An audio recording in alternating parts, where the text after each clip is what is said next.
watching Cleveland and Beyond with Andy Billman and Jarid Watson. Brought to you by Evergreen Podcasts.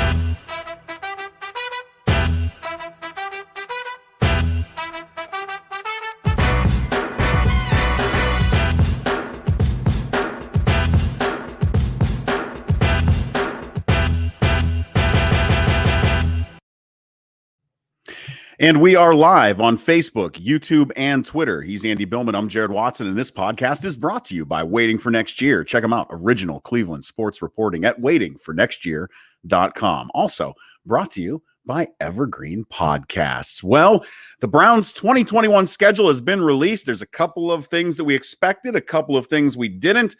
And that one big thing is that thing in the middle of the season. Andy and I will get into that and the whole breakdown coming up.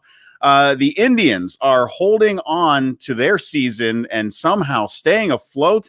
Do we give the credit to the bullpen? On to their season? That is not properly labeled. I will the say Indians are red hot. The best bullpen in baseball. Listen, they're on fire and they're on their way to winning another. We are still in the intro. You can have that argument with me in a little bit. When you're only putting up how many runs a game, I'm going to tell you right now, they're holding on. If you want to give all the credit in the world to the bullpen, which I am doing, they're still barely holding on. All right. Sounds a little grumpy. I think I'm good. And then the Cavs. Oh, man, the Cavs winning. Yeah, go Cavs. Great job winning. Thanks for the win. Kevin Love, hell of a game. Way to win one for the team. Great. Thanks. Needed that. All right, before I talk about the stuff I'm mad about, let's talk about the stuff we're all happy about. Your 2021 Cleveland Browns. Happy Thursday, everybody. Take a deep breath. Go Browns. Go Indians, Ben Stewart. Saw you last night on Set the Edge. Good to have you back in the room. Some of this will be repetitive. Some of this will be brand new. Just pretend. Grasp on. The reason why it is so great to be a Browns fan is because the late game tonight's right, Ben. Drinking coffee. Just got some new crap to do, as Jared knows I got to do for work. So 10 o'clock? No, I'll be asleep. No, sorry, Ben. Ben. Yeah, by the way, no chance, Jared Watson. Jared Watson is going to barely make it through this show. Look, here's the thing. This is an exciting time to be a Browns fan because of not just its anticipation of the schedule, which Jared and I on the bad years would be getting excited about this. Yeah. This year is different because the Browns are so good. And what's great about this year, which my son was alluding to, there's a lot of games at that crooked number, 4, or there's a lot of those games at 8, the Snowmen. So there's not as many 1 o'clock games. I thought the schedule broke out about as best as you could go. I'm with, that's right, Jimmy. Yeah, I got it. Ben, I'll be up 7:15 too, Val. Jimmy Kavoris checking in on Facebook, making faces at me. Yes. And Andy, or me, or both. Or both. Good to have you in the room, Jimmy. And Ben, I'll be up at 7:15, so don't worry. I'm going to be up late and early and all sorts of things. Jogging by 8, I hope. So look, here's the thing. I like the schedule a lot. I like that they're starting off at Kansas City. I'm not going to steal Grossy's thunder. I thought Grossy said it well. I think that's the perfect time to be playing them. It's going to be a tough game no matter what. Might as well kick it off. And I like how after that, Jared, they have a nice 5-game stretch where it's like Texans, Bears, Vikings, Chargers, those are winnable games. So I like how the schedule breaks out. My only quibble is 2 of them. Packers on Christmas scares me. I think that's a tricky game, obviously. Right. And the back-to-back with the Ravens. I know there's some who don't get bothered by it because the Steelers play the Ravens in between. So it goes for the Ravens, it goes Browns, Steelers, Browns. Even with that said, I don't like playing the Ravens like that back-to-back. However, the Browns ever win that game in Baltimore, that's fantastic because it squeezes the Ratbirds. Yeah. I love opening up with Kansas City. I will say this, any other season I'd be like, oh, thanks NFL. Shit. Damn bonus. If you checked in with us on at Official Cleveland Sports on Instagram after the schedule was released, that's basically, you're going to hear some of the same things here from me. Kansas City at 4:25. As soon as I saw it, I was like, let's go. Let's go. September 12th cannot get here soon enough. Because I, like Rashard Higgins had announced on social media, have not forgotten. Have not forgotten. Now, whether the Browns go into Arrowhead and win that game, Lord knows, it's, to me, I honest to God believe it's a coin flip right now. But are the Browns in a much better position this year to win that game? Abso-fucking-lutely. With the improvements that they've made on defense, with the draft that we just had. Now we get it on paper, right? We say that all the time, on paper. I know people are going to chuckle. OBJ. Oh boy. They have a healthy team coming back. Their head coach is healthy. So there is, I mean, this could be a statement game, and you're already hearing noises out of Kansas City from Kansas City media. Oh, the Browns are getting way too hyped right now. They're getting overhyped. It's going to be a down season. They didn't. Oh boy, those folks that I've seen making those comments in Kansas City. Look, you very well might win that game, but you have got this Browns team pegged 120% wrong. That is not the Browns team that you are going to see this year. Javius on Facebook, this is the Browns season of dreams, season 2. It picks up where the first season ended. You ain't kidding, brother. I agree. You ain't kidding. I agree. So that's a big statement to me, Andy. You're right. The next couple of games, Houston Texans, Chicago Bears, I still think more than likely, I mean, the Texans, Lord knows what that team's going to be. Lord knows what that team's going to be with all the mess that they're dealing with. Oh, they're a mess. And then the Chicago Bears, we're probably going to see Andy Dalton if the Bears are smart. Right? Minnesota Vikings, Chargers, Arizona Cardinals. Yeah, they might be okay. Denver Broncos, things might get weird because we're hearing the rumors Aaron Rodgers might end up there, which might be why they put that, why that's a Thursday night primetime game at 8:20. So yeah, Andy, I love the way that the season starts. I love that the way that it goes until we get to the middle. And then things start to get weird. I'm not worried about the Steelers this year. I'm just not. So you were going to say something. Go ahead. Yeah. Well, a couple thoughts. I think to the Chiefs, I think they're actually going through a little bit of Andy Reid's going to have an interesting season. His son is in a lot of trouble. And by the way, I thought appropriately is if any of my sons got in as much trouble or had something horrible happen like that, I'd be very distracted. I thought Andy Reid was very distracted during the Super Bowl. I don't think this is going to be such a normal mentality year for the Chiefs just because of that alone. Also, this is not the same old Browns. I see Jim saying on Facebook. Yeah, do they really want to give another same old? Yeah, I agree. I think that those days that died on the field of Pittsburgh in the playoffs. It died. It got buried and planted, and it's gone. It's gone. Now, here's a couple other notes too, real quickly. By the way, Ben Stewart, I will be on live tonight, God willing, with 2 picks in my eyes. It'll be a quickie. Here's the thing. I think the Steelers are a big game because you need to finish. Don't get me wrong. It's a big game. Go ahead. They need to finish them off. And I will say this too.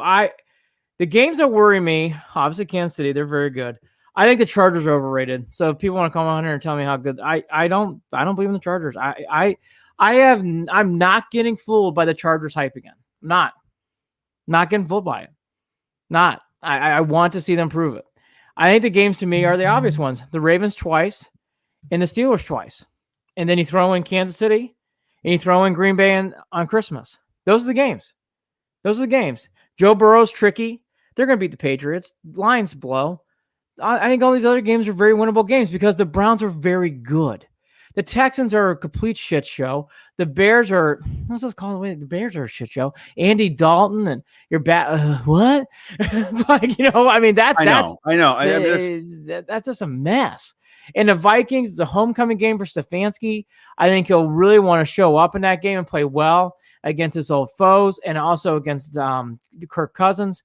And again, I gave my 2 cents. Like Arizona, tricky game? Sure. Like, are there tricky games? Of course. But those are the games. The 2 Steeler games, the 2 Raven games, Kansas City, Green Bay. That's it. The Green Bay game is interesting for 2 reasons. One, because we know the quarterback issues that are going on there, Blake Bortles, blah, blah, blah, blah, blah. And then the other issue is Christmas Day. I personally am not a fan of a game on Christmas Day. I just don't like it.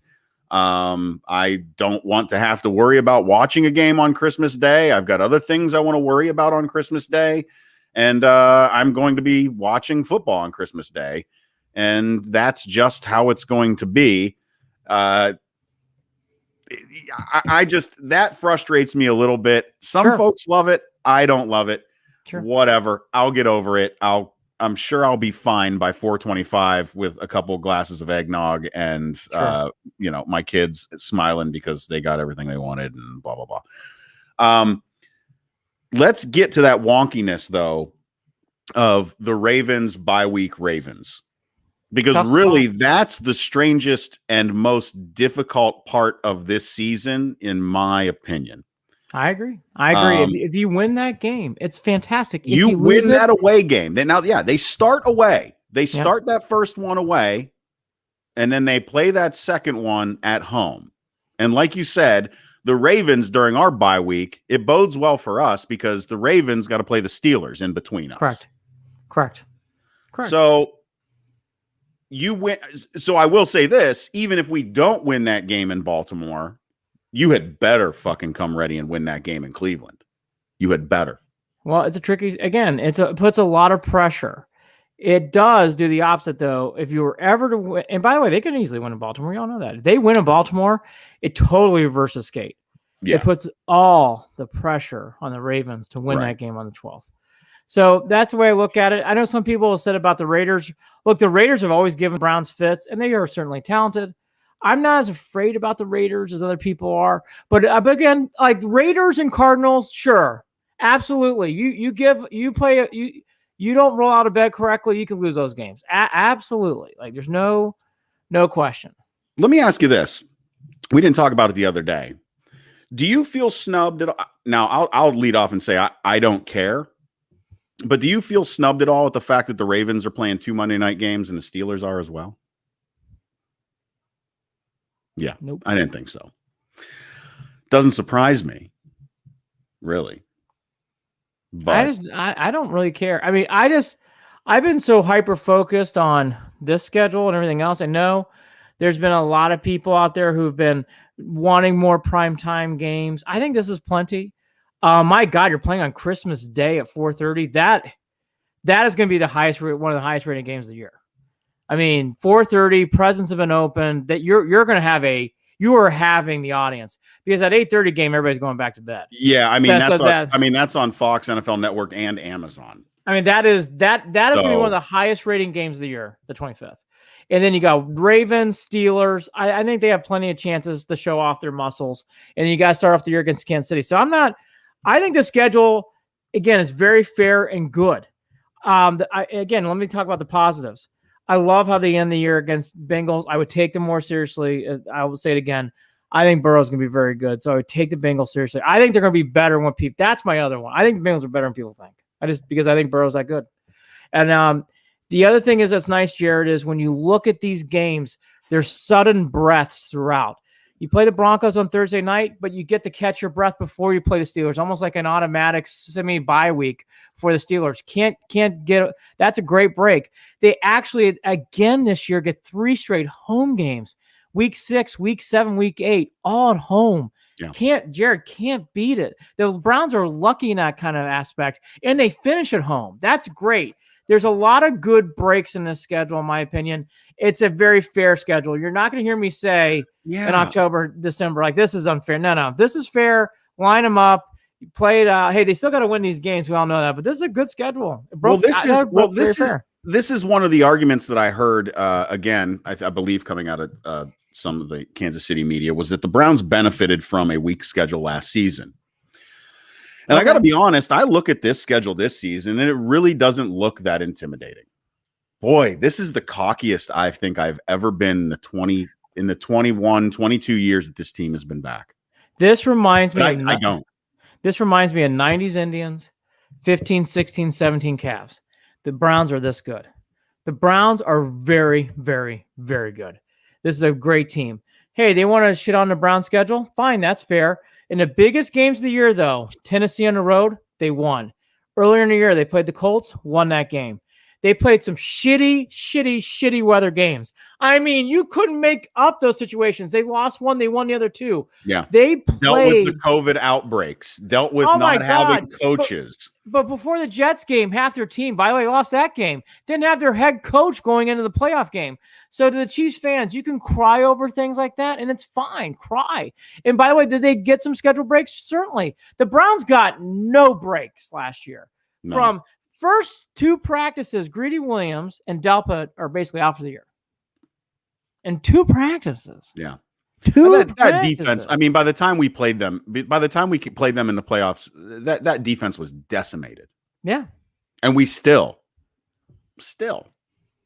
should have fucking beat him. Had him on Chad Henne. That fucking head. No, I know that fucking Chad Henne bothers me to no end. Hey, you got to hold on to the. I don't want to relive that, but hey, didn't hold on the ball. Jim Kavoris on Facebook. Hope I said your last name right. CBS says the Browns have the nice, hardest schedule in the NFL. I agree, Jim. Remember this. Here's a good grain of salt. Part of the reason why is because of how well the Steelers and Ravens played last year. So our division plays a lot to why the schedule is so right. tough. I mean, you got to remember the Browns in that division came in third place. Correct. I mean that division puts out 3 playoff teams. Correct. I don't see that happening this season. I think the Steelers aren't making it right. I think 2. I think the Ravens will get a wild card. Yeah, I'm telling you. I think the Bengals are on their way in time with Burrow. Andy, I know we talk about this. I know you love Burrow. I don't love him. I'm just saying he's very good. You're right. I get it. He is. But again, what has that team done to make him better, to protect him, to protection's build him up? Protection's a problem. I just think what I'm seeing and what I'm saying is in 2 years, it's the Browns and Bengals. So I think the Ravens and Lamar Jackson, I don't know how much longer he can rely on his legs to win games. Here's a big year for the Ravens to me. And they've put the pressure on this, and they put their draft chips on the table. They've drafted, again, wide receivers high in the draft to help out Lamar Jackson. They have struck out on wide receivers in these drafts. It's a big year for this. In my opinion, I think the Ravens, Lamar Jackson's a hell of a player. What he did on Monday Night Football will never be erased from my brain. He stood on his head. He was so good. But I don't think that kind of play lasts for long. Michael Vick, Cam Newton, put in set quarterback who plays like that. It's fun to watch. It's great, but it doesn't last long. I think in 2 years, it's the Browns 1, Bengals 2. That's what I think in 2 years. I really do. I think the other two will slide back. In the comments, anybody's watching, give us your thoughts on what you think the final outcome of this season will be, reflected in wins and losses. Andy, what do you think at the end of the season? Realistically, let's just do it. You want to run through it? Let's run through it. I was going to say it. I didn't know if you wanted to run through it. Let's play the schedule game. JV has heard before we lead off. This is our year. I see a gleam, gentlemen, that shines brighter than 86, 87, 88. Yeah. JVS on Facebook. I completely agree. They have something that will take them over the top that I don't feel like they might, that was missing in those years. Again, I love the 80s Browns. No one loves the 80s Browns more than Jared and I do. No. They are not as good as the 90s Indians or 15, 16, 17 Cavs. This Browns team is. They really are. Oh, this Browns team is 90s.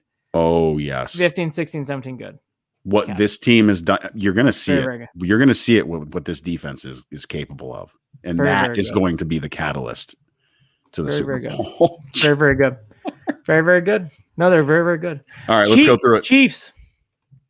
Boy, again, coin flip, but I genuinely, Andy, Browns win. Browns win close, but Browns win. 1-0. Texans. Should we even WW? Easy. 2-0. Bears 3-0. 3-0. Bears are folks. This is the biggest gift the NFL gave, because if they do lose to the Chiefs, I don't even think it's blinking. Texans and Bears are going down. Vikings, tricky spot, is on the road. Yeah, that's a tough one. And you're coming off of, you're undefeated at this point. I don't think Kevin gives that one up. I think they're 4-0. I think this is the game where I could come back and say I kind of have a feeling. I think this is going to be a very hard game. It is for them to win. because Zimmer knows Stefanski so well. Kubiak knows him so well. I think the Browns win because of that's how well talented they are. But that any other year, I'd be taking the Vikings. I think it's a mental trap game. I like Stefanski that much. I like the talent that much on the field. I'll go first on this other one. I think the Chargers are so overrated. I can't wait to stomp the shit out of them. Take the garbage out. 5-0.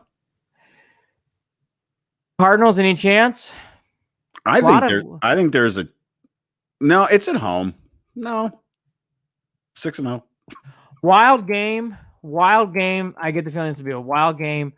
Murray and Baker because of Oklahoma. Yep. You can feel it being weird and wild. I also say win. So God, we are 6-0. Denver. John Elway. I told you nobody scares me on this. 7-0. Steelers. Are you kidding me? Denver Broncos at home primetime? Yeah, Browns win. I've already skipped over. Steelers win. I want to repeat this. I want to repeat this again. I think the Steeler game is so big, and I think they have to put this team away. Win that game. It'll be tough, but they'll win. Boy, that's a Halloween game too. I forgot to mention that. That's Halloween. That's Halloween afternoon. Correct. Sure, there'll be some beers going around the stadium that day. In Cincinnati, could be tricky. Browns. All right, I'll be my realistic hat. I think they lose in Cincinnati. Are you just saying that? They gotta lose one of these. No, they're 9-0. Wow, I am such a fucking homer right now. Pats. I say they beat the Pats. Why would they lose? Why would they lose that game? So now Jared's going 11-0. They're not losing the Lions. That's another great, again, a nice break. They play 3 out of 4 on the road. And who's their home game? The Lions. Right before their bye week. Beautiful. All right, 11-1. They lose to the Ravens in prime time. 10-2. Okay. 11-1 and 10-2. Bye week, week 13, week 14, December 12th, Baltimore Ravens, 1:00 at home. That's a win. Yeah, I think this is the game where hit the classic button.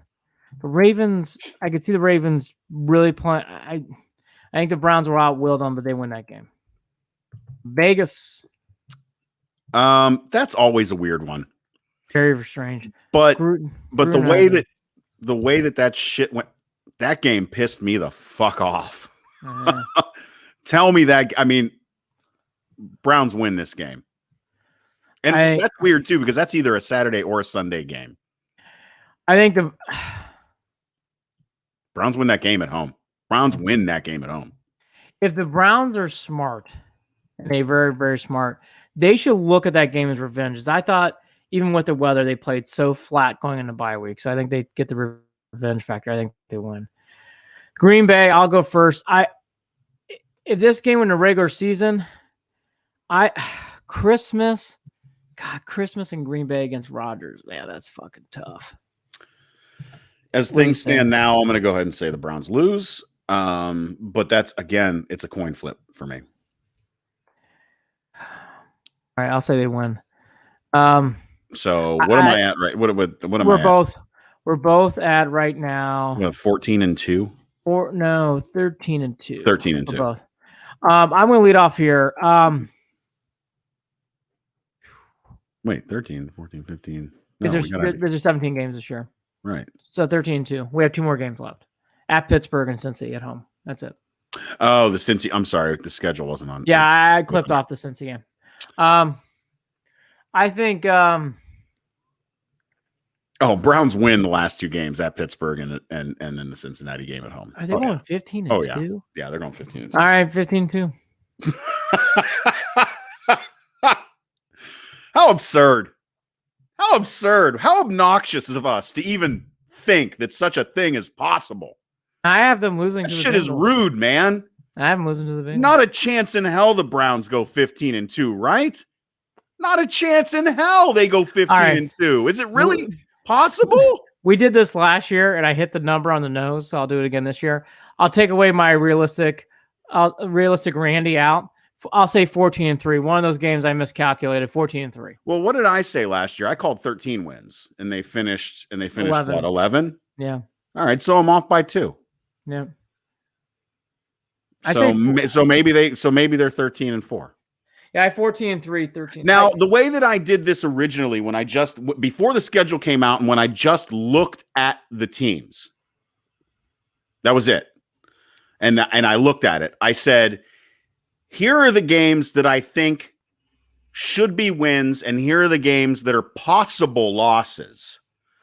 And the possible losses that I came up with were only like 4 or 5. I didn't even consider 12 of those games in a possible loss column. So, and that was before the draft. Yeah. Boy, Andy, this season's got good things written all over it. And moving on from this, the schedule itself, these guys are already preparing. They're already preparing. Look, this year, what is great about this team is consistency. They finally have a year of consistency. Coaches stayed the same. There's really, I think this is, I haven't hit this hard enough, so I'm going to hit it harder tonight. I think a big thing about this year is you're not relying on unknowns. Jedrick Wills last year was an unknown. That was a big unknown. We've had a lot of unknowns, like is Denzel Ward good? Is Baker Mayfield good? Put in said player, are they good? This is the first year. That's why I'm very cocky. There's not a lot of unknowns. Yeah. There's really not. And that's why I have a hard time, people in Kansas City or maybe elsewhere saying, well, I think you're being too high. Well, where are the unknowns? Well, like, what are you really? Because Baker won big games. This team did big things. They went through hell and back with injuries and COVID. So they went up against adversity. They won big games on the road. They did well against the division last year. I mean, what the fuck? Why can't they skate high? 14-3 feels right, actually, the more I say it. It's probably what they are. Fucking get over it. Browns are really good. Going to the Super Bowl. Sorry.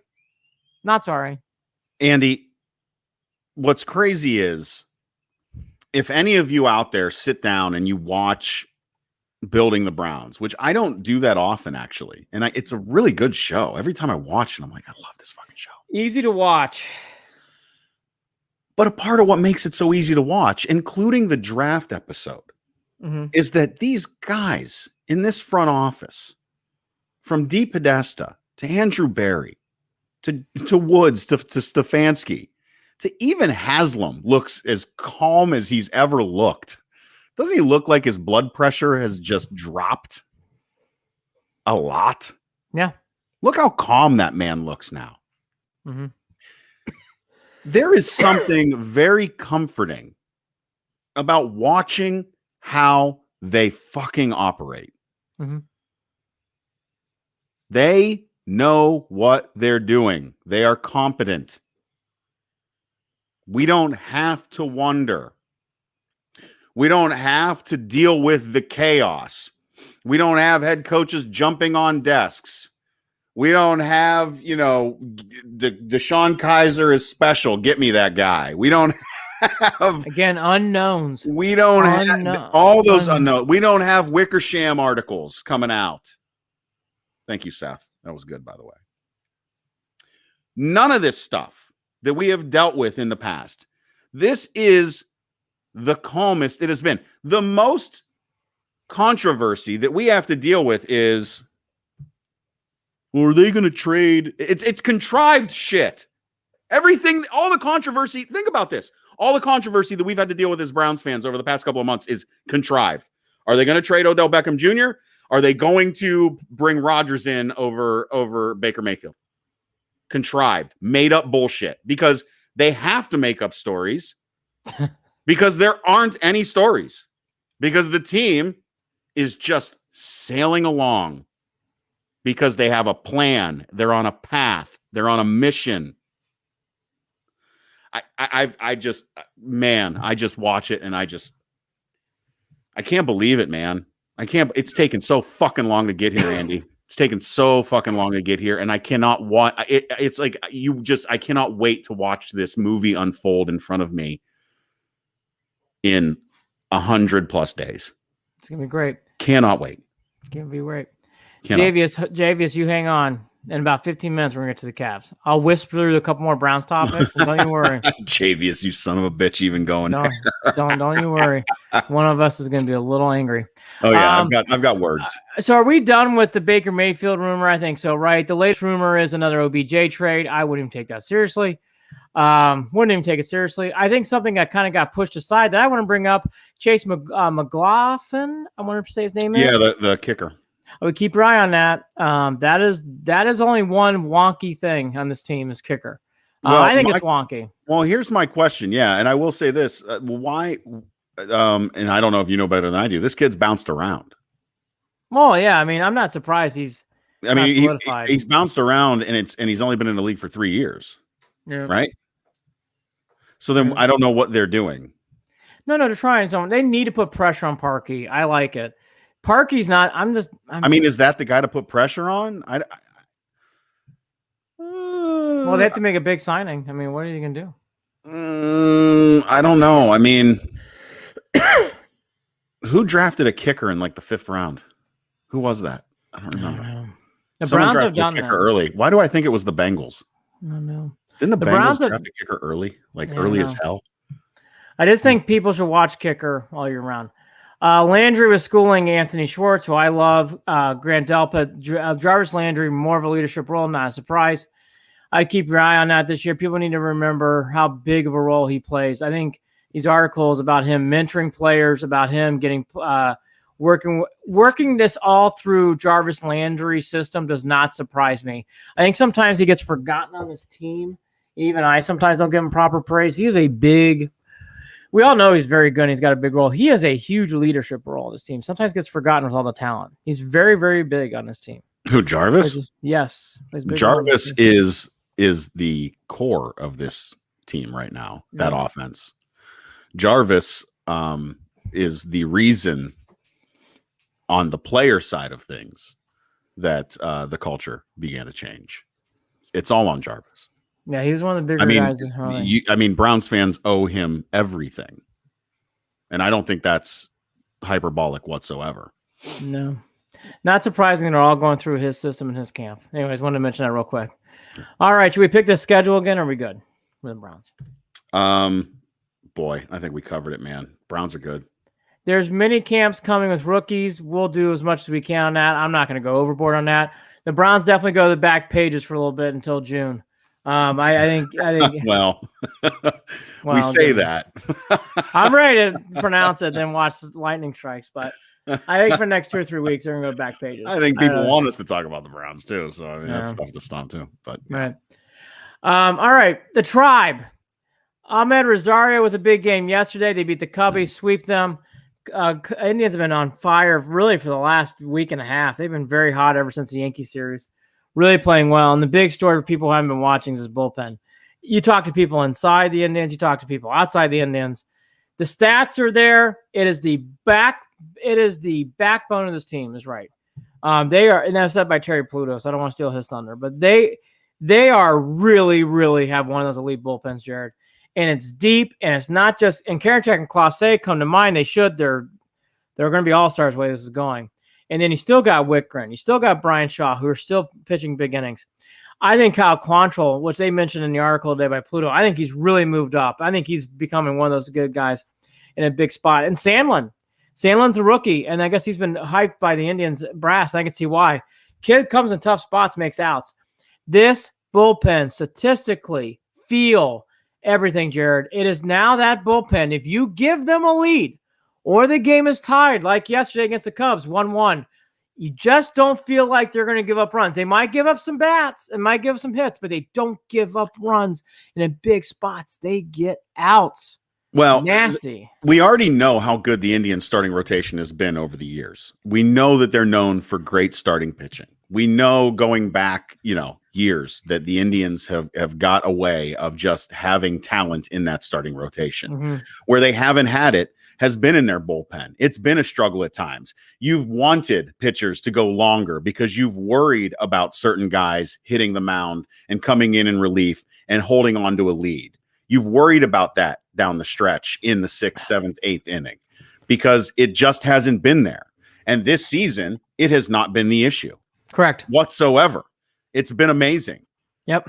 This bullpen has given this dead on arrival offense every single chance needed, which they've taken advantage of in certain situations over the past few weeks, scoring in the 6th, 7th, and 8th inning, or 9th, or 10th, when they haven't done jack shit, when their starting pitching has been out there. Yeah. So that in itself is what has kept this team in contention, has kept them, at the top or near the top of the AL Central. I love every bit of it. But Andy, I still will go back to this. How sustainable is it when you just aren't putting up any runs? You have to get some run support. They're winning these games, and you look at it, they're winning these games. They're giving up, 9-10 hits on the other side. They're only getting 5 hits. Last I looked in the American League, they were 8th in home runs, but they're not built for home runs. These guys aren't real we don't have a lot of home run hitters. Outside of Jose Ramirez and Franmil Reyes. Jose, by the way, has got 10? He's at the top of the list. He's in the MVP running again. So, which doesn't surprise me. But we're talking about having a breakout year. Franmil's doing really well. Andy, I don't know.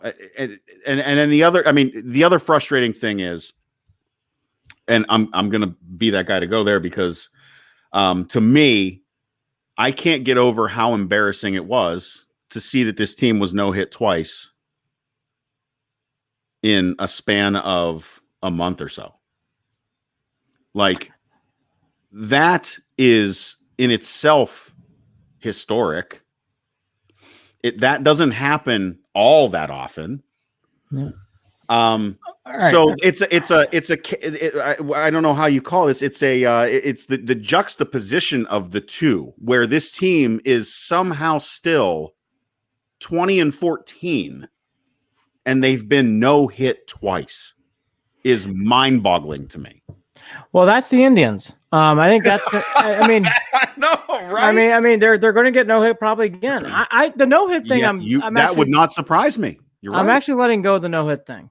The Indians have great timely hitting. They have some of the best. They score more. I don't know where the stat is, but last week and by the way, Royals have lost 10 straight now. Ooh. Oh, they have fallen off the cliff. That's brutal. The Indians have great timely hitting. And I don't think that's now look, it's May, so hopefully it continues. The home run thing, I buy into what you're saying. Hernandez has not gone off. He's starting to get hot. Eddie Rosario has not gone off. He's starting to get hot. Franmil, I think, is taking that next step. I think Franmil's a much different player this year. J-Ram's J-Ram. What I've learned, J-Ram's a very, very good player. It wasn't Lindor. It was J-Ram and Lindor. J-Ram's very, very, very good. And I like Harold Ramirez. He has settled down the outfield. Yep. I think that's a key part here. He has settled down the outfield. Now, someone says, well, what's your fucking concern? I got a concern or two. My two concerns are similar and parallel to Jared, but more differently because of it's twofold. I'm worried about two things, short and first, because of two things, hitting, yes, but defense. I see defensive issues, and there's other issues around the defense. Outfield, Naylor. I like Naylor's bat. Naylor's got to get better with his glove. I'm going to say that probably throughout the year. I like Naylor a lot. Outfield, first base, he has got to get better with his glove. I like Naylor a lot, though, but he's got to tighten up that glove. Reminds me of Santana in his early days with the Indians. Santana had a terrible glove. He worked hard on it, and now he actually won a Gold Glove. I think Naylor's going to do the same thing. This offseason, he's going to have to work hard on this glove because it's an issue. Now, all that to be said, short and first base is my big concerns. And I'll throw one more, which is lighter, but because they're so good defensively with Hedges, it's okay. It's catcher. There's no Perez now for about 2 or 3 months. So I think that's something else to keep your eye on. But short and first are dual. They really don't have hitters, obviously, and they really can't field. I mean, Jared, that's where I get concerned. I'm going to choke to death, so I'm going to make it quick. The defense still confirms. It's not COVID, folks. It's not COVID. I'm nervous about the Indians game tonight. And he's having an allergic reaction right now. Take a sip of water. yeah, defensively, the Tribe does make me nervous, and I should have brought that up. You know what? I tend to forget Their that. defense is. But you know what I've noticed too is the Tribe has reminded me about their defense because the past couple of games they have played good defense up until the 8th or 9th inning, and then somewhere up the middle something happens, and you're like, "Whoa!" But Jared, that's been all year. Are you fucking kidding me? You're gonna do this shit now? Jimenez did that in the White Sox game. They got away from it. Indians late in spots, they hit, but they don't play defense either. And that is going to be a tricky thing down the road. They have to clean up that defense. Yeah. No, you ain't kidding. They absolutely have to do something to clean up that defense. But I also believe that that's something that they can clean up. I mean, because if you look at... I hope so, Jared. I see a lot. I think the defense is more... But here's my thing. I'm just saying, if Tito, it's on Tito, and I think that Tito will do. I mean, it's early still, Andy. We're talking 34 games into the season. It's very early. Yeah. They can clean that up. Again, at least they're doing this now, and they're still 20-14. Oh no, it's funny. We reverse roles. I know we just did. I'm soothing you now. I think the hitting will find its spots, but it's going to be like this all year. But I've kind of accepted that, and I think something at first base will improve. I don't know about short and catcher, but I really think first base, they'll get a bat in there somehow. They'll improve. This Bowers and Chang can't catch either. It's bizarre first base. So I think that will change. But this defense has had some issues, overthrows, outfield bizarre plays. Eddie Rosario made a bizarre play in Chicago a couple series ago. So they have some hiccups they have to clean up on defense. I know that I haven't seen a lot of realistic chatter, but I have seen people say, look, there's a real fit here for Pujols. If part-time, no. It can't be full-time. I don't think Pujols can play full-time anymore. And they're going to have to talk to him about that. If Pujols understands it's a part-time gig, I love it. Because I see, because they play the Tigers so much, I see in Miguel Cabrera, and I hate saying it, but they're the same player, same age right now. Play part-time, Albert, and I think that will help you, and I think that will actually help the Indians. I would love to see him here. I think 6-7 days a week, though, it's going to be mind-numbing. It'd be a great spot for him. It really would. It'd be a great spot for him to land. It'd be a great spot for him to wrap up. A lot of guys of his stature have come to Cleveland at the end of their careers and done well and made themselves, endeared to the fans. I think of like the Giambis of the world and such. Not necessarily the same, but you get where I'm going. No, yeah. I mean, Pujols would fit well. At least he's got a great glove, and that at least alone will be helpful. I just think with his and he's been there. There's a lot of young kids on this team, and it wouldn't cost you anything. No. Again, he's free because he's been paid. So I like all that. I will remind. You hear that, Paul? He's you hear that, Paul? He's layaway with a double time discount. I mean, I would really would advise, though, because of his age, part-time, 3 to 4 games a week. Sure. I think that would be a big difference because I think then you can hide. Does that pull away from time for development of, say, Naylor at first, if you are platooning? I'm ready for this. I hate saying this. I like the kid so much. Naylor needs to work on his glove this offseason and then try again at first base.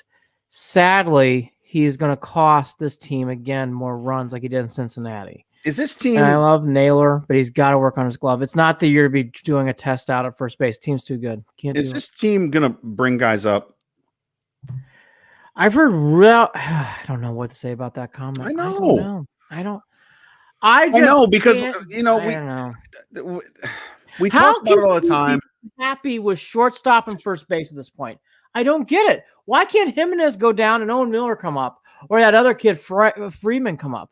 Why at first base can you not see Bobby Bradley? There's this is it. Like, we have to put up with this. And again, Jimenez has made errors. I actually like Ahmad Rosario. He's growing on me, but he is not the cleanest glove either. He's had some adventures out there. And again, Jake Bowers and Yu Chang, they're not good gloves, and they certainly can't hit. What are Bobby Bradley's stats right now? I'm looking. I know they said he's been okay to struggling. And I like Bobby a lot. I think Bobby should come up. I think Bobby coming up would help. My dream scenario, give Owen Miller a chance or Freeman a chance at shortstop. 264. Yeah, better than what these guys are. Yeah. Look, I get very frustrated with at first and short again. If they had good gloves, you could shrug your shoulders and be like, okay. 567 slugging percentage. Yeah, I mean, I just think. Oh, no, I'm looking at the wrong year. Go ahead. Because of how poor the gloves have been. Yu Chang, nice He's man. been 148. I apologize, Andy. Yu Chang, nice man. That's why he's not up. Small print. That's small print. So there we go. That's right. So you know what? Yeah. Yeah, that's why he's not up. Jason Lloyd, you were correct. Bobby Bradley is not the answer. I didn't look. Well, I wonder. The Indians are going to have to work really hard on what to do at first because, again, it's a dual thing. It's defense. I'm repeating myself. The defense worries me a lot. If you have a first baseman who can't hit, it's one thing, and that's bad. That's a big position where you want bats and you want hits. But if they can't glove either, Bauer's glove, he's getting better. Yu Chang's glove's terrible. He's not good. I love Yu Chang, but nice man. Yeah. Nice man. Yeah. They're going to have to do, I'm repeating myself. They have to do something. And the Naylor experiment at first, which I'm just telling you, I know what I know. That's going to cost you another run in a game. I'm telling you. If you put Naylor first and late in the games, like they keep doing, it's going to burn you again. I hope I'm wrong. I love Naylor. Hope I'm wrong. Makes me really nervous. And again, going to the other position, Jimenez and Rosario. And Rosario's growing on me. I like Ahmed Rosario. Yeah, so do I. Speed. I like his speed. But Jimenez and Rosario at short in late innings have booted the ball. And Ahmed Rosario the other day just totally misplayed the Class A play at second base. And he wasn't there to catch the ball. That's not good either. I want to stay up and watch this game at 10 o'clock, by the way. I'll be up. I love this fucking game, and I love that fucking team. I really do. By the way, good start tonight for people who just love the game of baseball because there's this young rookie, two of them for the Mariners. Let me get the names here as I put them in the rundown. The guy's name is, there's two of them, Jarid Kalenic and Logan Gilbert. Kalenic is the outfield prospect who's been getting rave reviews, and Logan Gilbert is the starting pitcher. He is starting tonight against Plesac. Cool. So, never mind. I don't want to stay up because probably have to wait until the 8th inning to see a hit. Oh, here's my one thing about the Tribe. This bullpen this is not hype. This is real. Yeah, their bullpen's elite. And with the Cy Young Award winner, which we tend to forget, Plesac, Savali, who's having just an amazing start. McKenzie's getting better. Folks, this pitching's you can already see it. I thought the bullpen was good. I misjudged it. It's great. No, I honestly, God, did not bullpen. expect this bullpen to be as good as it is, or as it is. I didn't understand, like Karinchak. Between Karinchak and Clase. Who's been the biggest lover of that guy? I love him. I love Karinchak. There was a great play yesterday where there's a pop fly and he ran from the pitcher's mound and went over the catcher's head into the seats. He ran to try to catch the fly ball behind him. Tom Hamilton goes, Karinchak running to go get the foul ball that's in the stands. It's just amazing. Lunatic. In Sandland, you're going to hear this name. Sandland is very good. And Anthony Ghost hasn't even come up yet. And I think he's going to be a star too. Yeah. I'm telling you, not about that. The Indians have a lot of studs. We've reviewed the offense. Harold Ramirez has helped settle the outfield. If they could only develop the bats the same way they develop the arms. Good God. One more big positive. That kid Rivera gave one of the best bunts I've seen in years from the Indians in a big spot against the Cubs. hell of a bunt in the 10th inning that helped it up winning. Right, moved second and third, and then we put a guy on first, and then an out, and then the hit. Yeah. And by the way, for people who doubt it, and I know he can't hit, then we'll get to the Cavs. I promise you, Javius, that kid Hedges is just as good behind the plate as Perez. My God. Oh, behind the plate. Hedges is fantastic. Yeah. Very defensively, you're there. Very good. Defensively, you are there with them. Yeah. Absolutely. God, is he good? Guns guys down the same way. They're 1-4 in picking off 1-4. And Perez is one by far. It's like a small. Well, that's because the guy. I mean, Perez throws guys out like one every 2 times. Like it's insane. It's nasty. And Hedges is like 3 out of 10, so 30%. And Bebo is like a 40. And 40%. No, 40. Okay, so close. But by the way, that's really high. And Hedges is at 30. The average for people, it's about 15 to 20. The Indians have 2 guys way above that. It's amazing. Yeah. It's amazing. That's huge. That is huge because you think about how, again, when you got a team that doesn't hit, think about how many runs that prevents. Well, that's my closing note. Yeah, no. That's my closing note. This team has actually a lot of ways to improve.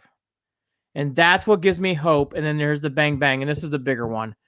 I really do think the White Sox are the best team in the division. I hate saying that, but it's true. But the injuries to the White Sox have opened the doors to an opportunity to get in this race, and they're in it. The White Sox injuries have allowed this to happen. Great news, too, is this division stinks outside of Chicago. Stinks. Twins are terrible. Tigers are worse. And the Royals have lost 10 in a row. Well, we already know that the Indians' history of, wild card play and all that stuff. So different show. They gotta get there. Sure, it would be fun, but yeah, I know. Getting there, I'm looking way down the road. But that division being terrible helps tremendously. It would be nice to win it. And I'll give you one last comparison. The NL Central is far better than the AL Central. The NL, I've been impressed with the Reds. They're good. Like the Cubs, they beat them twice. Cubs are good. They are far better than the Tigers, Twins, and Royals. Sorry. Well, very, very good. I mean, and again, that goes back to telling you that, it's just like what the Braves did to the Indians in the mid 90s. And it shows you what good pitching can do against good hitting. It really can. And it is what I love about the bullpen. It's not 1 or 2 guys. I'm telling you, Wickren, I would trust Wickren in a big spot. Brian Shaw's found it again. God bless him. Welcome back. And Sandlin's nasty. And Kyle Quantrill, he's had multiple big inning, big spots on the road. Yeah. On the road. Well, this team's been better on the road than it has been at home. That's another good sign, too. Anyways, there's a lot of good positives. I'll say this. This is the most captain obvious team. Can't hit, defense stinks. Everything else is there. Yep. No hitters. No hitters, but still it's in play. I've given it it's funny. I've given that. It's like, you know what? That's in play. It could happen in a game. Boy, I wonder, is that a Vegas prop bet or whatever? Is that how many more no hitters will be thrown against the Indians this season? Tim, I'm telling you, that's. How about this? I would parlay this. The Indians have 1 more no hitter thrown against them, and the Indians finish first in the AL Central. It's in play. You can win a lot of money on that. It is in play. You can win a lot of money on that. The Indians have a lot of games. I've watched them all where it's 3-5-0 and 3-11-0. And it's like, wow, the other team had 11 hits. They only scored 1 run. The Indians, it's happened multiple times this year. Mm-hmm. Yeah. All right. Well, time for me to get pissed off. Oh, I'll let you take the lead on this. What's going on with the Cavs? So Kevin Love had one hell of a night. He was basically led the team to a win, their first win in God knows how long. And what did that do for the Cavs? Well, that kind of fucked them regarding their position with the lottery and their draft pick next season. So that's the short of it. That's the simple of it. And why does that make me angry? Well, kind of because Kevin Love is happy about it because he wanted to go out there and kick some ass and win and do this for the city of Cleveland. And blah, blah. Listen, Kevin. I'm going to mute my mic. Listen, Kevin. Listen, Kevin. This is so hard to do. I don't dislike Kevin Love. It's really hard for me to do everything that I'm doing right now. I don't dislike Kevin Love. You might not believe me, but I'm going to say it one more time. I do not dislike Kevin Love. But don't give me this disingenuous bullshit. There is no reason. He wanted No to win reason. He wanted to win one for the fans. Fuck that. Fuck that. It is obnoxious. He made a lot of JVS wants to know on Facebook, why was he even playing? Because he wanted to be out there. But I don't fucking know, JVS. We closed the season series hard against the Celtics. This is complete bullshit. If you wanted to win so fucking bad for the fans, then where the fuck were you the whole fucking season? Period. Period. I don't want to hear it. Don't give me this shit about being proud to be out there and excited and blah, blah, blah. Look, the fans in that fucking out there in the fucking queue, the fucking rocket, getting pissed off. I'm calling it the wrong fucking name. Almost called it the Gund. They might be standing and giving you ovations, and they might be excited about Anderson Varejao being out there, but I think it's all a crock of fucking shit. All of it. The team is fucking horse shit. Anderson Varejao is nothing but a fucking clown show. Has no business being back with the Cavs. Hasn't played in fucking years. I don't give a shit if he's playing well. Doing icy hot commercials. Kevin Love put the cherry on goddamn top by ruining shit and going off and winning a fucking game. Fuck that. Stupid. Stupid. Oh, well, you can't be a real Cavs fan if you don't want them to win. Stop it. Stop it. I wanted them to win all the games prior to this one. But they didn't. Fuck. I'm done. He really shot the ball well last night. I mean, Kevin Atkins, the Cavs won't recover from having Love for 5 or 7 more years. I don't know about 5 to 7, but JVS heard. They've been healthy scratching all season, and all caps. Now they want to win. Well, hi. I will bring down the. I will do the Stuart Smalley portion of the show now. Remember Stuart Smalley from Saturday Night Live? Look at my phone just to bring my blood pressure down. No, that's okay. Here's the way I look at it. I think this is a good send-off. And I think they should start the buyout contracts right now. And I'm actually being serious. Like, great way to send it off. You won the game. You know what's a good send-off? A pirate funeral. You put the body on a boat, you set it on fire, and you push it out to sea. How about that? All right. He's a champion mental health. Go ahead. Okay. So the fuck am I, Andy? I won't even get into that. So am I. So I think this is what's best for Kevin and the Cavs. That was a great. You had your great send-off. At least you beat the Celtics, because I can't stand the Celtics. So I'll take that. However, the lottery position has really worsened. Now, I have learned, I think this lottery thing is the biggest crapshoot of crapshoot. So I don't get as tied up about this as Jared does. And Jared knows this. I don't. It don't fucking matter. We've been ahead of the balls, behind the balls. It don't matter. It really doesn't. It's all numbers. It all matters. It is okay. Numbers. It matters. So look, I am happy for Kevin Love that he got this in a way. Let's send him off. This is a perfect send-off gift. Thank you for 16. Thank you for the great defense in Game 7. Take care. See you in 2026 for the 10-year reunion. Love you. We'll ship you off. Take care. Let the buyout negotiations begin. Hope your ego got what it needed with that win. Thank you. Absolutely. He was on fire. Cool. Fire. Cool. Fire. I was stunned that Cavs won that game. Cavs don't even have a team. Imagine what the fuck it would have been if he gave a fuck the rest of the season. I don't want to hear. I really was. Don't want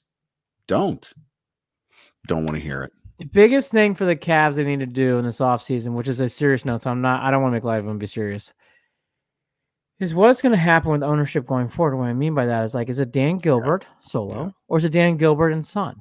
Yeah. And I think it's time to make that official. I think that will help the Cavs a lot because you can feel this being kind of wonky. Mm-hmm. And I think that's going to answer part 2. The Cavs really need to hire someone in the front office who has experience. They need to spend some money. I'm going to throw out names out there, but these guys are not coming to Cleveland. The Jerry West, the Larry Birds of the day.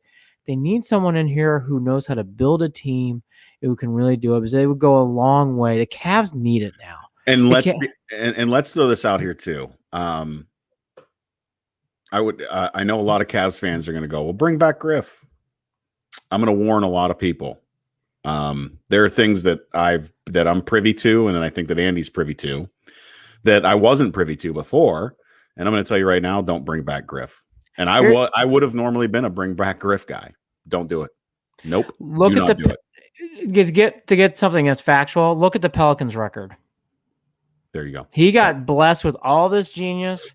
He got blessed with all that stuff, and that team is not making the play-in tournament. And didn't Zion went out of there? Aren't there issues with that? Yeah, exactly. And it's bigger. Yeah, trust me.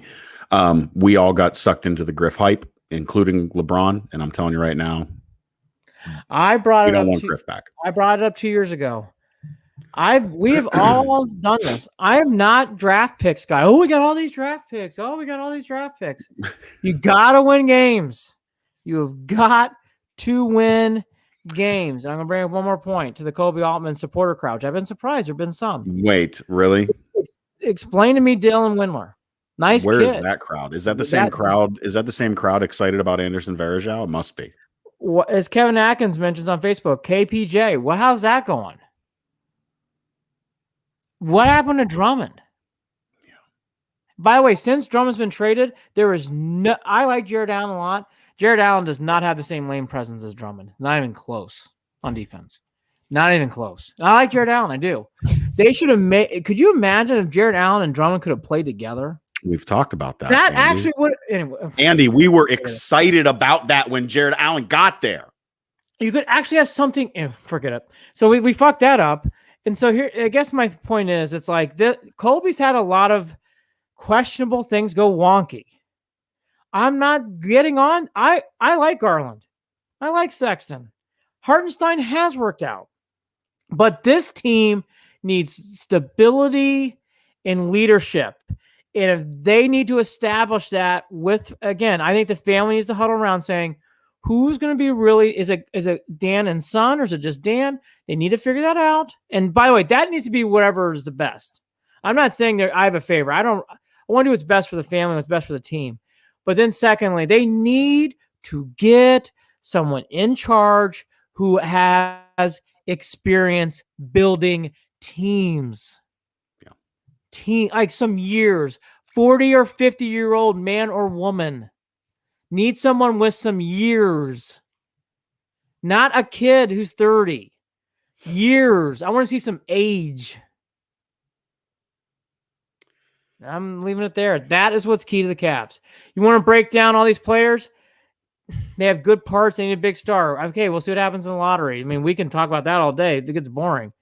Here's the reality. What are you going to do about the front office? What are you going to do about these other things? I think that is step one.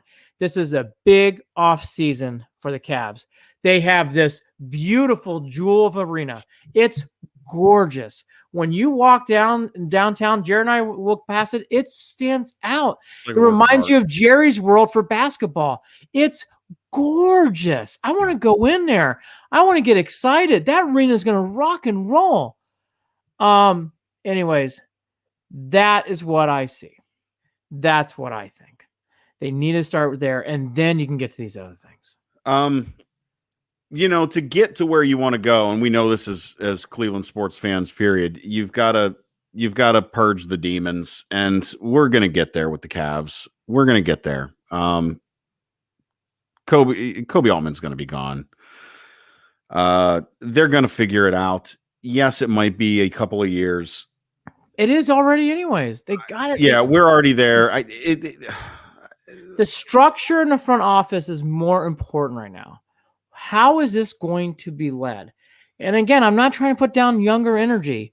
This Cavs team needs some experience. It's on Facebook. Kobe thinks the team is an Etch-a-Sketch. He messes it up and just shakes it up and starts over again. Not far off. Sad. And by the way, you're joking, but you're right. Yes. And here's here's my negative Nancy comment. I don't want to fucking see next year tryouts. Lamar Stevens tries out for 2 weeks. Then we sign him. Then we bury him on the bench. Dotson tries out for 2 weeks. Then we bury him, sign him on the bench. Dean Wade has 3 or 4 weeks. Then you don't see him again for a month. It's like open tryouts for the Cavs. Thomas, come on down. We like you. Then we bury you on the bench. No more tryouts. I don't want tryouts. Hey, Andy, while we're doing this, congratulations, Lindsey Gottlieb, on your head coaching job for the USC Trojan women's basketball team. You can't get the fuck out of here soon enough. Again, I don't want open tryouts. And I will go to Javis's point on Facebook. I don't want undersized players anymore. He can't make this next pick. Javis is right. No. We've said this too. I don't want him to make the next pick. He's got to be gone before that. Now, here's one cannot make the next pick. Cannot.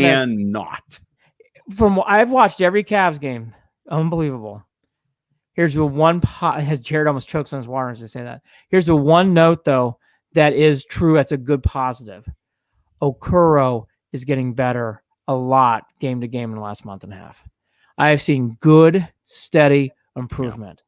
He is exciting. I like him.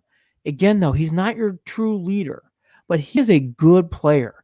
Like, that's the thing about the Cavs that I said the other night when we were all at dinner. And I'll say it again. I like the Cavs parts.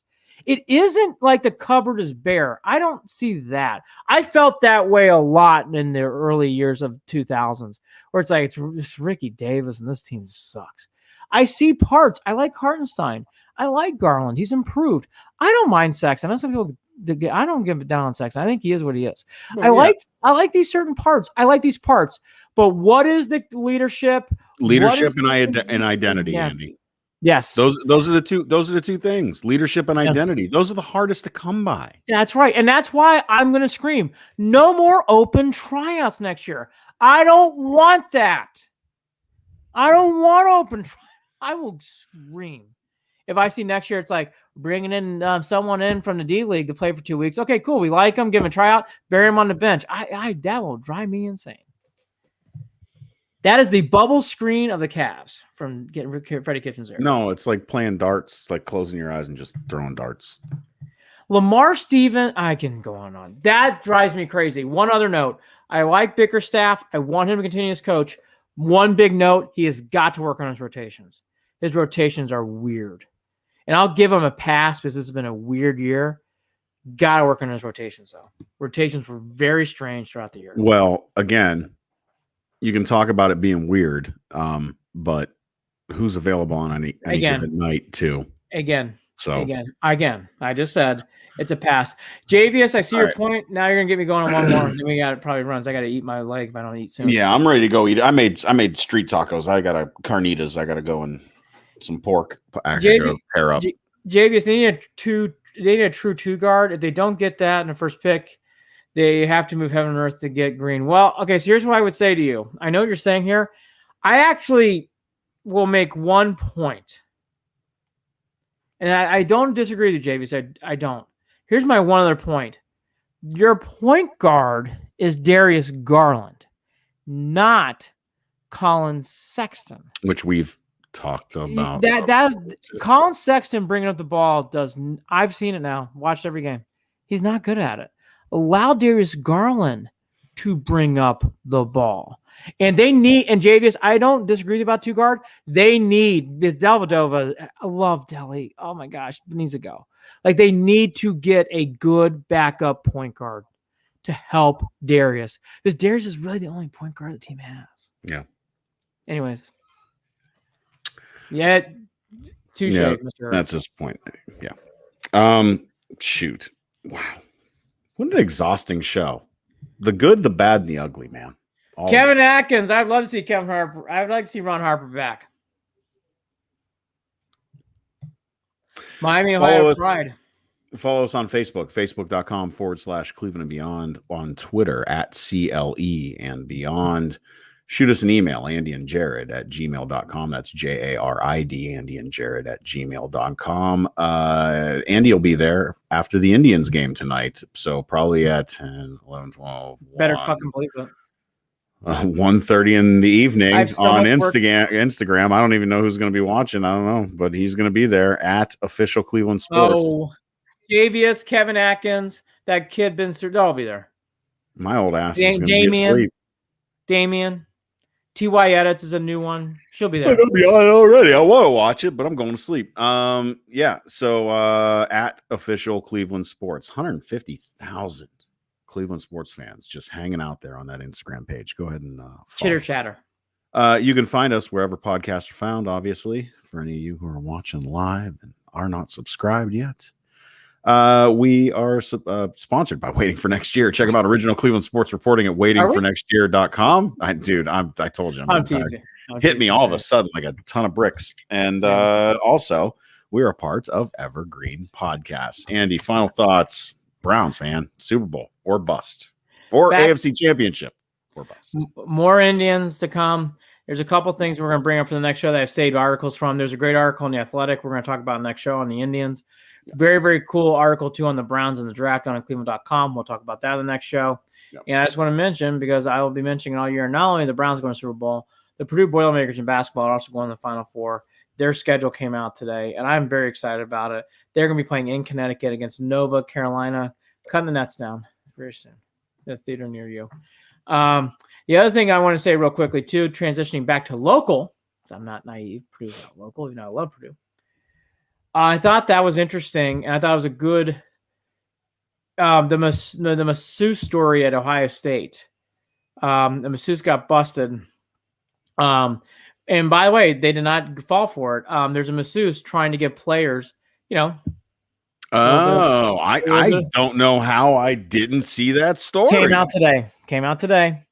And what was it on? It was on ESPN. I watched Get Up this morning on ESPN when she was trying to get him up. All they talked about was Aaron Rodgers all fucking day, and also Tim Tebow. Which, by the way, enough of that, please. Oh my God! Enough of that. Enough. Now, okay, you got me. Which, by the way, hey, Urban. Pump the fucking brakes, bro. All right, ready? I'm going to do this. Okay, so read the masseuse story. Ohio State players, good for them, good for the program. No one got implicated in it.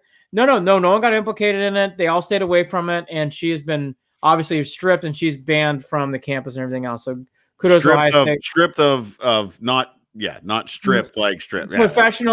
Professional masseusing, whatever it is. Just trying to give out handies? Goodness gracious. The old-fashioned? Come on now. Sexual favors. Goodness.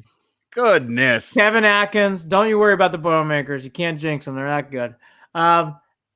So here's my point, though, about Tim Tebow. Keep the Sean away. Tim Tebow's a nice man. Good man. I said this to Holly. And I'm going to say it here again, too. That's not my fucking team. Tim Tebow was going out for out routes. Listen, I would be a little concerned. Not my team. Hey, if you want to cheer for that, what's his face on?